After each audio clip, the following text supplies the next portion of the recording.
حضرت ابو ہریرہ رضی اللہ تعالیٰ عنہ سے روایت ہے کہ رسول اللہ صلی اللہ علیہ وسلم نے فرمایا،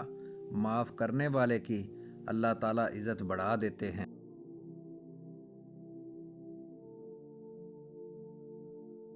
حضرت عبداللہ بن عمر بن عاص رضی اللہ تعالیٰ عنہ سے روایت ہے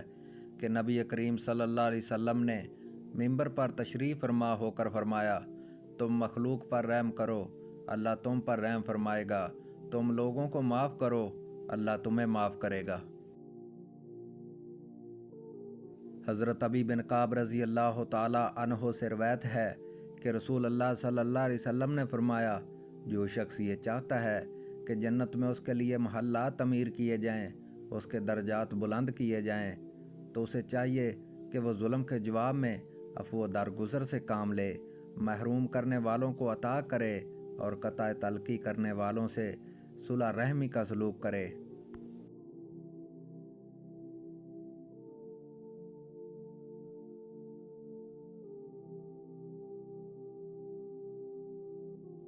حضرت ابو ہریرہ رضی اللہ تعالیٰ عنہ سے روایت ہے کہ رسول اللہ صلی اللہ علیہ وسلم نے فرمایا، جس کے پاس اس کا بھائی معذرت خواہ ہو کر آئے تو اس کا عذر قبول کرے، خواہ صحیح ہو یا غلط، اگر ایسا نہ کرے تو میرے حوض پر نہ آئے۔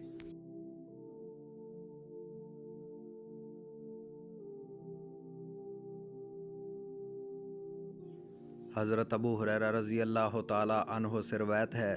کہ رسول اللہ صلی اللہ علیہ وسلم نے فرمایا،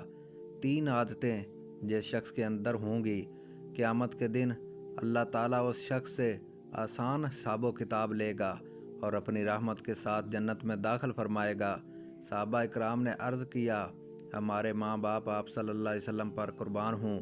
وہ کون سی 3 عادات ہیں؟ آپ صلی اللہ علیہ وسلم نے جواب دیا، جو تمہیں محروم کرے اسے نواز دو، جو تم سے تعلق توڑے تم اس سے جوڑ دو، اور جو تجھ پر ظلم کرے تم عفو و درگزر سے کام لو۔ جب تم یہ 3 کام کر لو تو جنت میں داخل ہو جانا۔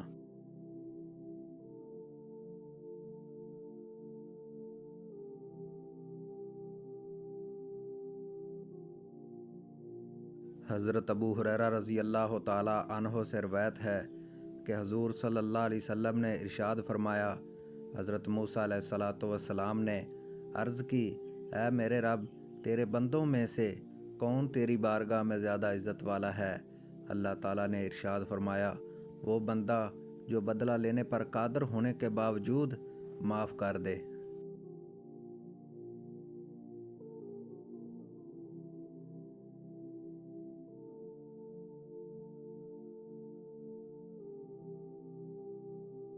حضرت عبداللہ بن عباس رضی اللہ تعالیٰ عنہما سے روایت ہے کہ نبی اکرم صلی اللہ علیہ وسلم نے ارشاد فرمایا،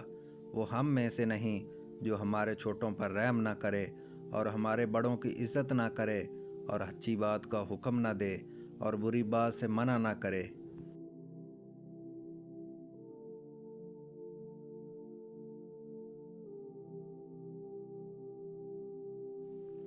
حضرت ابو ہریرہ رضی اللہ تعالیٰ عنہ سے روایت ہے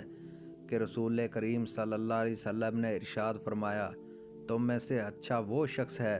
جس سے بھلائی کی امید ہو اور جس کے شر سے امن ہو،